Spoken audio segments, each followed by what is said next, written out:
I pull up, you know I be moving. Moving the floor and I'm cruising. The money I'm speaking is fluent. All of my business booming. Stacking my cash in abundance.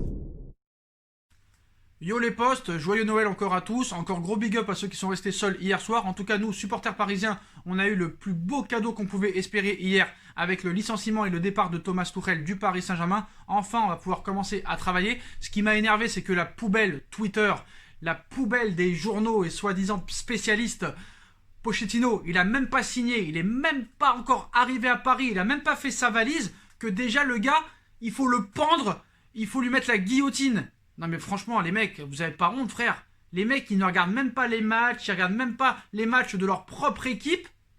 Ils regardent même pas le travail qu'a fait Pochettino dans le passé, que ce soit à Tottenham ou que ce soit à l'Espagnol Barcelone. On parle quand même d'un mec qui a fini souvent deuxième de Première Ligue, qui a été en finale de Ligue des Champions, chose que n'avait jamais fait Thomas Tuchel avant d'arriver au Paris Saint-Germain.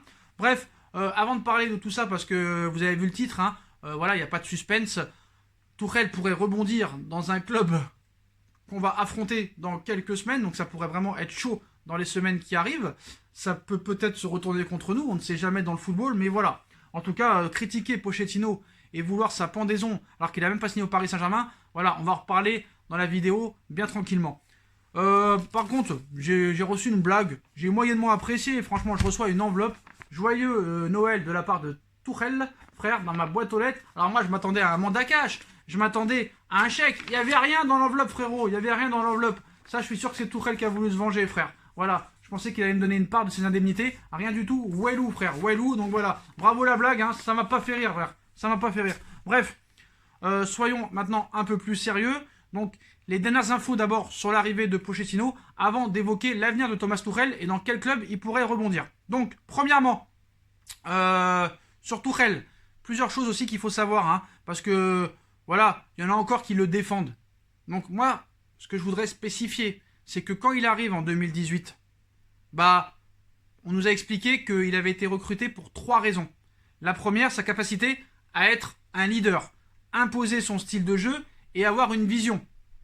C'était ça apparemment les critères. Bah, je suis désolé, hein, sur les 2 derniers critères et les 2 dernières raisons, on est passé complètement à côté. Il n'a jamais été un leader, il n'a jamais eu aucun leadership. Le mec, c'est leader price, frère. Donc à un moment donné, stop. Arrêtons, ça a été une escroquerie. Si vous pensez que c'est grâce à lui que vous avez été en finale de Ligue des Champions, continuez à le croire. Voilà, continuez à croire aussi que Domenech, c'est grâce à lui que tu as été en finale de Coupe du Monde et que c'était aucunement grâce à Zidane, ni à Thuram, ni à Makelele, ni à Henry, ni à Vieira, ni aux autres. Voilà, là, tu as été en finale grâce à Tuchel. Voilà, c'est pas grâce au tirage favorable, c'est pas grâce au terrain neutre, au match sans match aller-retour. Non, non, c'était grâce à Tuchel que tu as été en finale de Ligue des Champions. Est-ce que c'est grâce à Tuchel que tu t'es fait fracasser le cul de la première à la 80e contre l'Atalanta Bergame et que c'est grâce à Choupeau que tu t'es qualifié en demi? Ah oui, pardon, c'est vrai, Choupeau c'est un choix de Thomas Tuchel, bien sûr, voilà. En tout cas, c'est Choupo-Moting qui t'a sauvé, frère. 0 € alors que t'as acheté des mecs à 222 et à 180. Bref, c'est pas le souci. Continue à croire que c'est grâce à lui. Bref, sur les autres infos. Pourquoi Pochettino vraiment a été choisi par le Paris Saint-Germain? Donc déjà, ce qu'il faut savoir, c'est que c'est un choix de Doha. Ça a été conseillé par Nasser Al-Khelaifi, qui est le bras droit numéro 1 du prince au Qatar. Ce qu'il faut savoir, c'est que le vrai patron, c'est Doha, mais c'est surtout le prince. Et pourquoi il n'est pas souvent à Paris, il n'est pas souvent autour du club? C'est que le mec a un pays à diriger. Paris est propriétaire d'un État, l'État du Qatar. Ça, il faut le savoir. Donc le mec n'a pas le temps. Certes, c'est un grand passionné de football, c'est un grand passionné de sport. C'est très important pour lui de voir ce qui se passe au Paris Saint-Germain parce que ça lui appartient. Mais voilà, le Paris Saint-Germain appartient au Qatar. Et ça, il faut le savoir, il faut être très précis là-dessus. Pochettino, d'ailleurs, est un atout pour le Paris Saint-Germain dans le dossier Lionel Messi indique le Paris Saint-Germain. Vous le savez que, voilà, peut-être que Léo Messi va signer au Paris Saint-Germain cet été. En tout cas, il sera libre de tout contrat. On va voir comment ça va se passer, les élections le 24 janvier prochain au Barça. On va voir s'il va prolonger ou non. Mais en tout cas, voilà. Comme vous le savez, Nasser, Léo n'ont jamais démenti. Personne n'a démenti. Le clan Messi n'a pas démenti. Il est libre. Donc voilà, les rumeurs vont continuer bon train.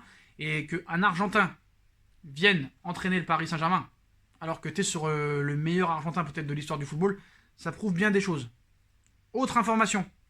Le PSG aussi aurait précipité le départ de Thomas Tuchel pour ne pas se faire doubler pour Mauricio Pochettino, parce que beaucoup de clubs s'intéressaient à ce coach, le Real Madrid, Manchester United, je crois qu'il y a le Borussia Dortmund aussi qui était très intéressé. Donc voilà, ils n'ont pas voulu se faire griller un petit peu. Même le Barça aussi était dessus, mais lui il voulait pas signer au Barça comme il avait déjà entraîné l'Espagnol Barcelone. C'est pas un gars qui est traître, donc voilà les postos. Autre chose, l'équipe indique que les joueurs du PSG ont appris le licenciement de Tuchel dans l'aéroport. Voilà, donc c'est quand même assez incroyable. Certains joueurs se sont montrés indifférents, parfois même chambreurs à cette information. Donc voilà, ils ont été aucunement chamboulés et attristés du départ de Tuchel. Voilà. Par contre, je me méfie des fois des infos de l'équipe parce que l'équipe indique que les joueurs du PSG ont appris le licenciement de Tuchel dans l'aéroport ou dans l'avion au soir de la victoire face à Strasbourg. Mais dans quel aéroport et avion tu parles? Le match était au Parc des Princes, frère. T'as pas joué à Strasbourg, t'as joué au Parc des Princes. Alors je sais pas si l'équipe a voulu faire un petit peu de buzz, mais voilà. En tout cas, le timing a globalement étonné tout le monde, mais en aucun cas, ils ont été surpris, ils ont été en dépression quand ils ont su que Tuchel allait quitter le club. Donc comme vous le savez, hein, on en a parlé ce matin, le PSG compte se montrer actif sur ce mercato d'hiver, et le club compte profiter des bons coups à saisir. Christian Eriksen pourrait en être un, l'Inter ayant annoncé son départ en janvier, donc on est peut-être très proche d'une arrivée d'Eriksen au Paris Saint-Germain. Voilà, on le sait très bien, Eriksen est un ancien joueur de Pochettino. Pochettino va devenir normalement à 99% le nouveau coach du Paris Saint-Germain, même s'il y a des pseudo-spécialistes qui sont en train de nous dire que Leonardo pousserait quand même jusqu'à la fin de son courage pour avoir Allegri. Donc voilà, moi j'ai étudié un petit peu le cas Pochettino. Bon, il a des défauts, il a des qualités, mais ce qu'il faut savoir, les postos, c'est qu'il ne faudra pas le juger au bout d'un match ou deux. Le mec, il va arriver, il y a déjà la moitié de l'équipe qui est blessée, aucune préparation, tu vas accueillir des joueurs qui sortent de fête, tu commences l'entraînement le 3 janvier, le premier match c'est le 6 janvier, il va falloir se calmer. Tu le jugeras au bout de quelques mois, tu vas pas le juger au bout de 2 matchs. Je les connais tous ces mecs, à peine il va faire une mauvaise partie, on va dire déjà Pochettino démission. Non, voilà, moi je vais rien dire sur ce coach. Je suis complètement neutre. Il a des qualités. J'ai étudié un petit peu le jeu. C'est pressing tout terrain, attaque directe, ça court à tout va. La défense, c'est un peu moins bien. Le mec était aussi en première ligue. Hein. Là, il va être en Ligue 1. C'est quand même autre chose. Ce sera peut-être quand même plus facile de gagner des matchs, sûrement. Mais voilà. Normalement, Pochettino sera le nouveau entraîneur du PSG. On verra. Franchement, moi, on verra. J'attends de voir. Voilà, je vais pas faire le même coup qu'Emery. Je vais attendre parce que moi, quand Emery est arrivé, j'étais content. Et bah, ça s'est vite retourné contre moi. Donc, je vais rien dire. Je vais dire quand il fait des bons choix. Je vais dire quand il fait des bonnes choses. Je vais dire quand il fait des mauvaises choses. J'ai vu les matchs avec Tottenham. J'ai vu le jeu pratiqué. J'ai vu un petit peu la tactique. Il y a du 4-2-3-1. Il y a du 4-3-3. Je pense qu'un Danilo Pereira peut se relancer au milieu de terrain. Un Paredes peut se relancer au milieu de terrain. Au milieu, il y a du monde. Je pense que c'est au niveau de la défense qu'il va falloir solidifier un petit peu cette équipe. Mais voilà, ne le jugez pas dès le début. Voilà, tranquille. C'est comme ça que ça marche. On repart de zéro. C'est difficile en début de saison. Voilà. En 3 jours, le mec, il va pas pouvoir tout révolutionner non plus. Il va sûrement changer des choses. Mais voilà, on verra ce qui se passera au moment voulu. Maintenant, bah bon, c'est pas ce qui nous intéresse vraiment où va finir Tuchel, mais ça nous intéresse parce que le club qui a été cité, c'est un club qu'on va rencontrer bientôt. Donc voilà, donc à 6 mois de la fin de son contrat, Tuchel a donc été remercié par le Paris Saint-Germain. Voilà, alors que la question est désormais de savoir où rebondira l'Allemand. Moi, je m'en contrefous, mais voilà. Le FC Barcelone pourrait bien être une possibilité. Donc du PSG à Barcelone, quel sera, excusez-moi, le prochain club de Thomas Tuchel? Telle sera la question maintenant. Et depuis l'annonce de son licenciement du PSG, Sky Sport donne quelques éléments de réponse, assurant notamment que l'Allemand ferait d'une arrivée en Première Ligue l'un de ses grands objectifs, alors qu'Arsenal et Manchester United seraient les options les plus probables pour Tuchel. Il faudrait également faire attention au FC Barcelone. Selon le média allemand, avec les élections présidentielles qui se profilent en Catalogne, Ronald Koeman pourrait ne pas rester sur le banc du Barça, et en fonction du successeur de Bartomeu, Tuchel pourrait bien être l'heureux élu pour le poste d'entraîneur des Blaugrana. Donc, vous le savez, les élections, c'est le 24 janvier prochain. Alors, si jamais Laporta gagne, est-ce qu'il va virer Koeman le 25 janvier, excusez-moi, et mettre Tuchel le 26 janvier? Vous savez qu'il y a PSG Barcelone en 8e. T'imagines Tuchel, entraîneur du Barça, il nous élimine. Alors là, frère, ce serait gênant, ce serait catastrophique, cataclysmique, je sais pas comment on dit, frère. Ce sera un attentat, un tsunami, un désastre. T'imagines le coup, frère? En tout cas, c'est une information de Sky Sport, à prendre avec des pincettes, bien sûr. On va voir comment ça va se passer. Est-ce que le Barça prendra le risque de virer Koeman le 24 janvier pour mettre Tuchel à 3 semaines d'un rendez-vous très important? C'est une possibilité. En tout cas, entre le Barça et le PSG, ça risque de chauffer. Voilà. Il y a plusieurs choses qui s'est passé dans le passé. La remontada, le vol qu'on a subi au match retour, le braquage qu'a fait Paris pour se venger et prendre Neymar 6 mois après, Xavi Simons. Là, on sait que l'objectif du Paris Saint-Germain, c'est d'humilier le Barça en 8e pour vraiment se venger et leur prendre Messi 6 mois plus tard. Mais imagine, tu licencies un coach, Thomas Tuchel en l'occurrence, il va au Barça, tu l'affrontes en 8e et tu te fais éliminer par un entraîneur que tu as viré un mois avant. Alors là, frérot, là, on en a subi des désillusions, on s'est fait chambrer après la remontada contre le Barça et contre l'équipe C de Manchester United.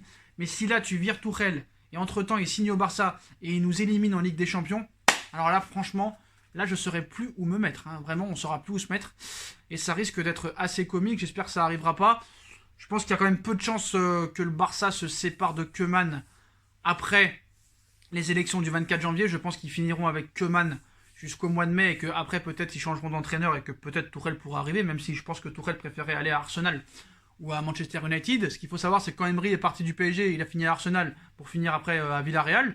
Donc voilà. Bon, en tout cas, j'aimerais bien voir Tuchel encore dans un gros club pour montrer un petit peu l'escroquerie que c'est, comme a pu l'être Emery. Hein.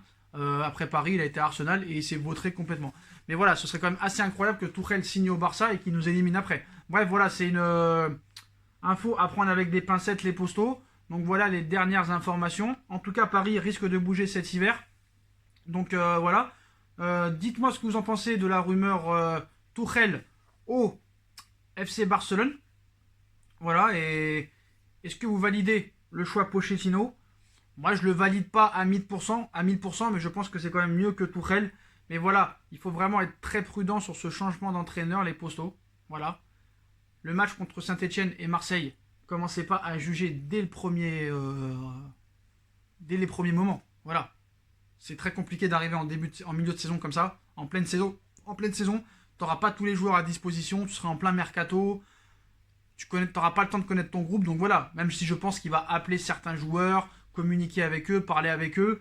Je vois encore le comportement de Neymar, hein, qui en a rien à foutre complet, qui est en train de faire le guignol sur Instagram, pendant que Messi et Ronaldo sont en train de pousser de la fonte chez eux, et que CR7 est en train de faire des longueurs de piscine. Bah, nous, on a un guignol, désolé, parce que ça commence à me casser les couilles. Hein. Même si c'est un joueur de mon club, j'ai envie de le défendre, mais le mec est en train de faire des championnats du monde contre des champions de jeux vidéo de Counter-Strike. Et après, le mec, il fait l'astronaute et il fait le débile. Là, il va au Brésil, il va faire la fête, il va encore boire, il va encore prendre du poids. Donc voilà, c'est ça le problème. J'ai peur que tant qu'il y aura Neymar et Mbappé, qu'aucun coach n'ose leur dire ce qu'ils pensent devant leur gueule. Voilà, tout ça parce que c'est les deux plus gros transferts de l'histoire du football. Donc vraiment, j'espère que en tout cas, Pochettino va nous montrer ce qu'il est capable, va nous montrer son autorité, va nous montrer qu'il a peur de rien, va nous montrer que c'est lui le patron du sportif et du terrain surtout. J'espère vraiment. Et j'espère vraiment qu'enfin, on va rekiffer à regarder notre équipe, parce que tu te rends compte que depuis des mois et des mois, on espère perdre pour que ce coach soit viré. On ne prenait aucun plaisir à regarder notre équipe. J'espère que maintenant, quand ce sera jour de match, on sera excité à voir notre équipe. Voilà. Certains spécialistes disent que Pochettino, c'est le fils et le petit-fils de Bielsa et de Guardiola, au niveau du jeu en tout cas. J'espère que ce sera le cas, et j'espère que vraiment on se régalera et qu'on remportera tout sur notre passage. Voilà, j'espère vraiment la vérité, les postos. Dites-moi en commentaire ce que vous en pensez. On like, on partage, on commente, on s'abonne. Il y a un projet qui va arriver bientôt, mais on attend les 2000 abonnés sur sur No Feeling pour pouvoir exposer tout ça.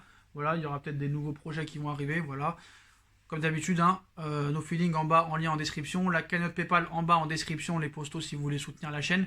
Et puis venez sur Instagram, les postos. Je comprends pas pourquoi vous voulez pas venir sur Instagram, les postos. 93 000 abonnés, seulement 736 sur Insta. Vraiment, venez en masse sur Insta, les postos. On peut communiquer ensemble. J'essaye en tout cas de répondre à tout le monde. de débattre, quand il y a des gens intelligents qui veulent débattre. Donc venez en masse sur Insta, les postos. Venez en masse, j'insiste, venez en masse sur Insta. D'ailleurs, je vais faire aux 1000 abonnés Insta, je vais faire gagner le livre de Thomas Tuchel en jeu concours, voilà. Et en privé, vous viendrez me voir, je ferai un tirage au sort comme j'ai fait la dernière fois avec Gled Betor, voilà. Et le gagnant, je lui enverrai par la poste le livre de Tuchel, si ça intéresse quelqu'un. Tchuss.